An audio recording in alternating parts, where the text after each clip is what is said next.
Finalizado mais um dia de Copa do Brasil com o Inter em péssima fase, batendo o 4 vezes, nos últimos 4 anos, semifinalista Corinthians nessa mesma competição. Será que o suficiente para eliminar esse Corinthians, conhecedor da Copa do Brasil ultimamente? Campeão, atual campeão no ano passado.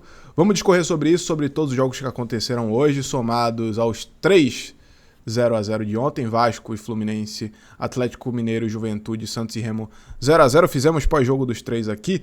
Hoje tivemos Palmeiras 3x0 no Fortaleza, Mirassol 1x1 com o Grêmio, Chape 0x0 com o Cruzeiro, Inter 2x0 no Corinthians. E também tem o assunto Neymar. Comentamos ontem, falei que não espero o Neymar fora desse jogo aí, de volta da Copa do Brasil, uma competição importante para o Santos, em que o Neymar já foi campeão com o Santos da Copa do Brasil, um jogo com o Remo, você podendo bater quartas de final aí de uma competição grandiosa como é a Copa do Brasil, de muito valor financeiro, coisa que o Santos está precisando muito. Não acredito que o Neymar vai ficar de fora desse jogo, mas enquanto estava gravando o vídeo, o Cuca estava dando coletiva.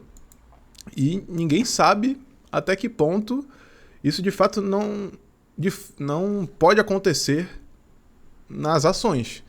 Até que ponto o Neymar não pode, de fato, ir para o leilão e não ir para essa partida.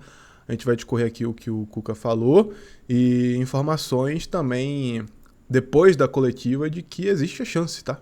Não tem nada definido do Neymar ir ou não para o leilão ou para o jogo da Copa do Brasil.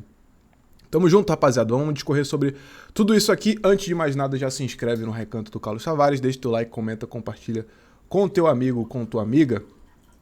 A gente que está trazendo vídeos com sempre, né, exclusividade para o Vitória, foco no futebol nordestino, também falamos de futebol brasileiro, mais um vídeo sobre isso aqui, e futebol internacional também. Indo para as partidas que aconteceram hoje, nessa ordem cronológica, o Palmeiras bateu o Fortaleza por 3x0, é um resultado protocolar, todo mundo esperava e não via diferente, um Palmeiras se classificando contra o Fortaleza, jogando o primeiro jogo em casa, vencendo da forma que venceu, de fato com um placar elástico. Tiveram mais lances polêmicos, né? E talvez polêmicos muito por conta do que aconteceu durante a semana contra o Vitória. Porque pra mim, o lance do Murilo, ele vai, aí sim, Abel Ferreira, no limite. Murilo tá do lado do seu companheiro de equipe quando ele faz a falta e tem duas situações para não ser cartão vermelho na minha percepção ali, analisando dentro da regra, né? O jogador do Fortaleza estava a caminho mais da diagonal do que para frente, era o Paulo Baia, salvo engano. E o Murilo tinha justamente essa questão do no limite por ter uma última cobertura ali. Se esse outro cara do Palmeiras, que eu não me lembro quem era agora, me desculpem, deixa aqui nos comentários se vocês sabem quem era, conseguiria chegar na jogada, ninguém sabe. Mas o Murilo não deu nem motivos para pensar ou avaliarmos se isso poderia ou não entrar em ação naquele momento. Então foi no limite, no último instante Murilo fez a falta que seria para amarelo. Um segundinho depois eles chegaram um pouquinho atrasado, já dava para considerar um vermelho porque você teria uma noção melhor de direção do Paulo Baia e de fato Murilo seria esse último homem dentro da jogada. O segundo lance foi o gol anulado, né? O gol anulado primeiramente, depois validado pelo VAR. E assim, mais uma vez, volto a falar aqui. Eu vou acreditar na tecnologia, sempre, velho. São lances muito no limite. E eu vou acreditar na tecnologia enquanto for aplicada a regra em cima da tecnologia. A questão pra mim não existe vantagem num lance como esse. E teve gol anulado do Cruzeiro assim ainda hoje, né? Vários e vários lances. Eu não sei qual a vantagem que o atacante... Na verdade, não existe vantagem, né? Todo mundo sabe que não existe vantagem. Mas na regra do futebol tá. Se tem uma pontinha de pé na frente, se tem, tirando braço e mão, se tem alguma coisa na frente, irmão, 1 centímetro que seja, e o impedimento, a tecnologia do impedimento considerar o VAR, seja o semiautomático e por aí vai, linha traçada, acaba que a gente fica refém. Eu não concordo com esse tipo de impedimento. Para mim, a gente tem que correr logo para um corpo inteiro na frente. Aí sim você considera vantagem, mas até aí, até o corpo inteiro estar na frente, não. Enfim, dentro das regras de hoje, para mim o gol também foi bem validado. Palmeiras 3x0 contra o Fortaleza. Gol inclusive de Maurício, né, o primeiro gol. Olha só, olha aí. Palmeiras classificado, né? O Fortaleza, inclusive, vem de um mando, é outro assunto polêmico e absurdo pra mim. Um time do tamanho do Fortaleza, independente da necessidade financeira. O Fortaleza tem uma torcida. O Fortaleza está jogando as oitavas de final da Copa do Brasil. O Fortaleza é um clube grande. O Fortaleza é um clube com torcida. O Fortaleza é um clube que enche Castelão com 60 mil pessoas. Você vender um jogo como esse, independente do resultado do primeiro jogo, independente de você ter feito isso antes desse primeiro jogo, depois, durante, tô nem aí.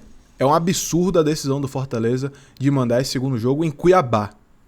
Obviamente, para ter mais torcedores do Palmeiras, você conseguir arrecadar mais, mas é um absurdo um time do tamanho do Fortaleza, com o tamanho da torcida que tem o Fortaleza, que jogou constantemente Libertadores, que nos últimos 7 anos estava na Série A, um time grande do Brasil, vender mando de campo numa oitavas de final de Copa do Brasil.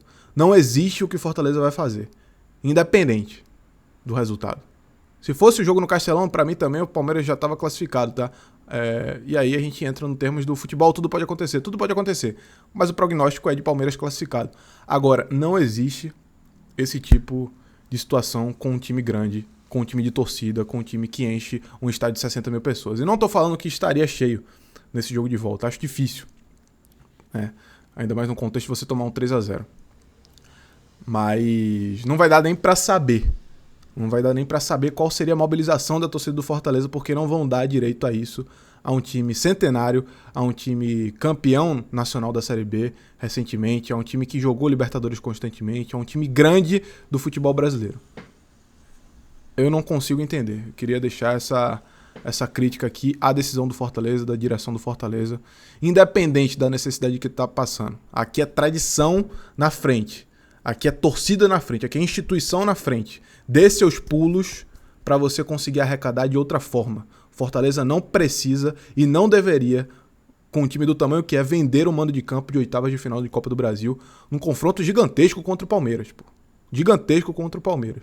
E assim, eu tô falando que o Palmeiras está classificado, mas o Fortaleza não pode ver assim. Tinha que ver com sangue no olho, jogar até onde dá. Óbvio que a prioridade é a Série B, né? Times que estão na Série A olham a Copa do Brasil com mais tranquilidade. Quem tá na Série B olha a Copa do Brasil como algo a mais, algo a se buscar ali. Então, assim, o Fortaleza não vai ter nem a chance de entregar esse tipo de jogo pro seu torcedor. Eu acho lamentável, lamentável. Deixa aqui nos comentários, se você é torcedor do Fortaleza, sua opinião sobre a situação, tá? Mirassol e Grêmio, desculpem. Mirassol e Grêmio empataram por 1-1. Um jogo bem elas por elas. Devo admitir que hoje estava me dando uma pausa na cabeça, para arejar a cabeça. Fui assistir Homem-Aranha. Então, Mirassol, Palmeiras, tô falando dos mandantes, e Chapecoense, vi os 3 melhores momentos, tá? O jogo mesmo foi Inter e Corinthians. Então, assim, a minha percepção em cima de Mirassol e Grêmio foi mais uma partida de Copa do Brasil em que os dois times tiveram receio de sair. Inclusive com o Walter sendo um grande personagem, né? No primeiro gol, no gol do Mirassol, segundos antes, ele pede atendimento. E aí, com os times mais frios, o Mirassol vai lá com consciência para jogada de ataque. Bola para o zagueiro, bola para o lateral, bola na área, gol do Mirassol, né? Na queda do Walter. E no gol do Grêmio, o Walter dá uma falhada, né? Acaba soltando a bola ali, o Mirassol tentando sair jogando. O Walter contribui para essa saída conturbada do Mirassol. O TT, que tinha perdido um gol, que pelo amor de Deus, no primeiro tempo, consegue dar assistência para o Amuso. E acho que o Grêmio que foi muito buscar esse gol por ter saído atrás, né? A condição do Mirassol ter feito o gol logo cedo condicionou o Grêmio a ir mais atrás desse resultado. Mas, no geral, foi um jogo bem elas por elas, né, com os dois mais se escondendo do que se explorando. Minha percepção em cima de melhores momentos, tá? Tô falando aqui muito mais do resultado. O Grêmio se dá bem no quesito jogar agora o jogo de volta dentro de casa, isso é sempre muito bom. Você jogar a volta dentro de casa quando você tem um resultado igualado, né, ou uma diferença mínima, ou principalmente vencer, aí nem se fala. Jogar o segundo jogo em casa mais tranquilo, né? Então Mirassol e Grêmio vão para esse jogo de volta aí, mais um jogo em que devem se explorar mais para buscar essa classificação, porque aí também, se não, irmão, cancela mata-mata de Copa do Brasil e vira pênalti do Brasil, né? Tira o nome Copa, bota pênalti do Brasil, porque ninguém quer jogar, bota logo pênalti. Pelo amor de Deus, vamos ver se nos jogos de volta isso vai mudar um pouco, né? Deixem aqui as suas percepções também em cima desse jogo. Chapecoense e Cruzeiro 0-0, um jogo em que o Cruzeiro começou buscando, né? Consegue o gol com o Kaique Kenji dentro dessa linha do impedimento. E assim, eu não vou duvidar, enquanto a gente utilizar essa regra aí do limite, né? Ser muito mínimo. Pra mim, tem que ter a condição de... Se tem vantagem, é porque o cara tá todo à frente da jogada ali. Diferente disso, é muito complicado. Pra mim, meio corpo à frente já é vantagem, mas não tem como você medir isso, né, pro impedimento. Então, ou é como é hoje, todo atrás da linha da bola, ou... Atrás da linha da bola não, todo atrás do último defensor, ou a partir de você estar com o corpo completamente à frente do seu defensor, do último defensor, aí passa sem impedimento. Então, pra mim, tem que ser assim. O Cruzeiro que poderia ter saído na frente, mas a Chapecoense que também teve grande chance, né, com o próprio Giovanni Augusto, campeão da Série B pelo Vitória. Um dos grandes nomes, né, um nome importante, um dos grandes nomes não, mas um nome importante naquele elenco, inclusive. O Cruzeiro que teve uma boa finalização com o Lucas Romero também, mas 0-0 bom pro Cruzeiro, apesar da Chapecoense sair viva, né, a Chape que é a lanterna do Brasileirão e pode estar olhando na Copa do Brasil, por exemplo, e aí o Cruzeiro tem que tomar cuidado. A Chape pode estar olhando essa Copa do Brasil como, pô, já tô rebaixado no Brasileirão. E o discurso, né, nas entrevistas pós-jogos vem sendo parecendo com o do Sport do ano passado, os jogadores já transparecendo isso, né, esse entendimento de que, pô, 10 pontos, velho, no 22ª rodada, indo pra 22ª rodada, não dá, né? Vencer um jogo, vai ter que vencer 11 agora, não vai. E aí olha pra Copa do Brasil como, e aí? Vamos jogando, vamos ver, né? Vamos focar aqui, vamos botar nossas forças aqui, porque rebaixado a gente já tá. Vamos chegar longe na Copa do Brasil e o Brasileirão vira segundo plano. Então o Cruzeiro tem que tomar cuidado com isso, mas joga o segundo jogo no Mineirão, onde é muito forte e vai com força máxima, com certeza, para buscar essas quartas de final, o maior campeão da Copa do Brasil, que é o Cruzeiro, né? Corinthians e Inter foi o último jogo a ser finalizado, o Internacional venceu por 2-0.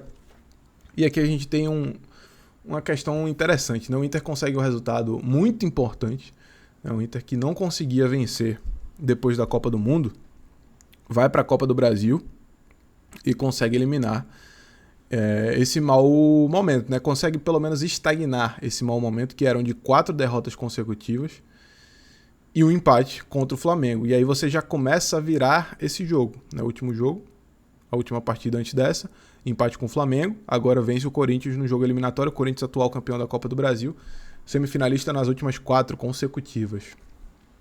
Então assim, o Inter consegue 2 gols em momento muito importante pro clube, pra temporada, pro ano, e num momento do jogo importante, né? São 2 gols muito próximos, muito rápidos e com 2 falhas do Corinthians. No primeiro gol do Matheus Bahia, uma falha de Hugo Souza, pra mim, tinha total condição de chegar naquela bola ali. Falhou o Hugo Souza na minha visão, a bola toda pra ele, dava pra ir muito bem naquele lance e ele consegue levar o gol. E o pênalti do Alan Patrick, que o Corinthians faz um pênalti um tanto quanto infantil. Não me recordo agora quem foi, vocês vão me lembrar aqui nos comentários se foi o Gustavo Henrique, acho que foi o Gustavo Henrique, né? Gustavo Henrique sai do jogo com 72 minutos, já tinha tido pênalti. Eu acho que foi o Gustavo Henrique, velho. O jogador do Inter tava indo pra linha de fundo, ele poderia fechar ali até o final, concediu o escanteio, qualquer coisa, menos botar o pé da forma que ele botou. Então o Corinthians vacila muito, mas eu não sei não, viu? Eu não sei não. Eu acho que o Corinthians ainda passa aqui. O meu palpite é de que o Corinthians ainda passa. Pelo segundo jogo ser na Neoquímica Arena. Pelo Internacional, tem um fato muito importante, que é você conseguir vencer e parar esse momento. E aí vira uma incógnita, né, para esse jogo de volta, que já vai ser em sequência agora no decorrer da semana.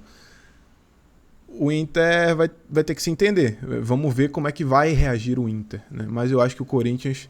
A forma que o Corinthians vai reagir é uma forma que eu espero que é a seguinte. Jogando em casa, conseguindo ser o Corinthians que é na Copa do Brasil, atual campeão, 4 vezes semifinalista, acho que o 2-0 é um resultado muito reversível. Principalmente, no momento o Inter ainda é um time muito instável e vai jogar fora de casa, mesmo tendo o resultado. Se fosse para apostar, eu apostaria na classificação do Corinthians. Um Diniz que poupou no Brasileirão contra o Atlético Paranaense dentro de casa, não consegue vencer. E assim, vírgula, né? O Atlético Paranaense é um grandíssimo time. O empate pro Corinthians mesmo jogando em casa foi um resultado ok. Você nunca quer empatar em casa, ainda mais sendo o Corinthians com o mando que tem. Mas, resultado ok. Resultado ok, principalmente poupando. Sendo que quando você poupa, você vai na intenção de conseguir o resultado no jogo seguinte, né? Mas muita gente tá pensando nesse curto prazo, muito curto prazo. O Diniz pode ter poupado no Brasileirão pensando nos 180 minutos. Pensando no quesito classificação da Copa do Brasil e não vitória, derrota ou empate na sequência de jogos, exatamente como foi hoje uma derrota por 2-0. Se ele conseguir se classificar, a estratégia dá para dizer que foi bem feita e eu acredito muito, tá? Que o Corinthians deve se classificar mesmo perdendo a ida por 2-0. Deixe aqui nos comentários as suas percepções sobre esses jogos, se vocês concordam ou não. Tamo junto, opiniões diferentes sempre acontecem. E último assunto. Neymar pode não jogar a volta da Copa do Brasil para ir para o leilão, algo muito importante, mas eu vejo que aqui você tem que colocar sua profissão em primeiro lugar. Você está jogando num time que está muito mal na temporada, passando maus bocados, que você ainda é o cara que mais cria chance para esse time, que com um passe, eu vejo o Neymar hoje, assim, é o cara dos passes. Ele não consegue mais carregar a bola como carregava, qualquer toque desequilibra muito ele. É um cara que com passe é genial. A bola chega nele, ele sabe o que fazer. E quando ele não sabe, ele passa a carregar. E aí, nessa carregada, muitas vezes ele perde a posse. E o Santos, inclusive, toma muitos contra-ataques dessa forma. Mas ainda é um cara muito importante. Quase fez o Santos vencer. Ainda conseguiu dar uma excelente assistência pro Escobar, que chuta por cima. Consegue dar um baita toque que viralizou, né? No meio de 2 defensores do Remo. Ele dá um toquezinho de letra pro Santos já sair jogando. Então, assim, é um cara diferente nesse refino. Necessário para o Santos nesse momento. E para um Santos classificar para as quartas da Copa do Brasil, pô. Então, assim, eu entendo a importância do leilão, mas dá para botar alguma outra pessoa nesse momento. Você tá recebendo o salário do Santos. Você tá sendo a esperança do Santos num momento muito conturbado. E o Cuca falou que, né, coloca o Neymar como dúvida para jogo decisivo do Santos contra o Remo. Vamos reavaliar.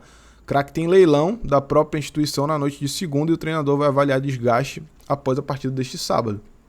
O técnico Cuca do Santos colocou em dúvida a presença de Neymar no confronto diante do Remo, marcado para terça-feira, 9h30 da noite, no horário de Brasília. O Camisa 10 tem na noite de segunda o leilão beneficente do instituto que leva o seu nome, Neymar Júnior. Em São Paulo, o Santos viaja horas antes rumo ao Pará para a partida e precisa da vitória para avançar após empate sem gols. Quanto ao leilão, é algo dele, de todos os anos, é beneficente, vem pessoas do mundo inteiro. Deixe para que a diretoria resolva com ele. O que é preciso fazer é reavaliar na reapresentação. A presença do craque, portanto, vai depender do desgaste a ser avaliado. Aí é muito fácil, né? Falar em desgaste. Se quiser levar, se Neymar escolher não jogar, vai ser por desgaste. Mas se ele for, não vai ser por desgaste. Então a gente nunca vai saber se realmente foi um desgaste ou não, né? Fazia 74 dias que não jogava uma partida inteira. Temos que ver o tamanho do desgaste dele para depois internamente resolver. Assim, eu entendo a questão do desgaste e tal, mas você é o craque do time, velho. Você é quem representa, você é o capitão, você é o camisa 10. E assim, eu sou fã de Neymar, tá? Muita gente que é fã dele também vai ouvir isso aqui e vai falar, não, mas vai começar a defender. E é isso que eu não tô conseguindo suportar mais, velho. As defesas incessantes assim, para todas as situações. Isso aqui, se acontecer, não tem justificativa, irmão. Neymar tem que estar em campo, velho. É um jogo de mata-mata de Copa do Brasil, oitavas. Não consegue jogar. Outro dia Neymar tava curtindo o post sobre Copa do Mundo ainda, sobre a minutagem que ele recebeu na Copa. E a minutagem que ele tá recebendo no Santos agora. Jogou uma partida inteira no Santos, né? E o post era falando, Neymar jogou a partida inteira no Santos, então na Copa do Mundo ele poderia jogar. Ancelotti foi... não foi com a cara de Neymar, convocou por obrigação e mesmo ele tendo condições não conseguia botar pra jogar. Ele curtiu um post nesse sentido, nessa linha de raciocínio. Então assim, tem que jogar a volta, tem que decidir, tem que ir pras quartas de final, tem que tentar, pelo menos tem que estar em campo. Beleza? Essa é a minha opinião. Deixa a sua aqui nos comentários. Deixa o teu like, comenta, compartilha com teu amigo, tua amiga. O Recanto do Carlos Tavares, sempre com exclusividade para vídeos do Vitória, trazendo também foco no futebol nordestino, futebol brasileiro, futebol internacional também por aqui. Valeu, tamo junto e fui.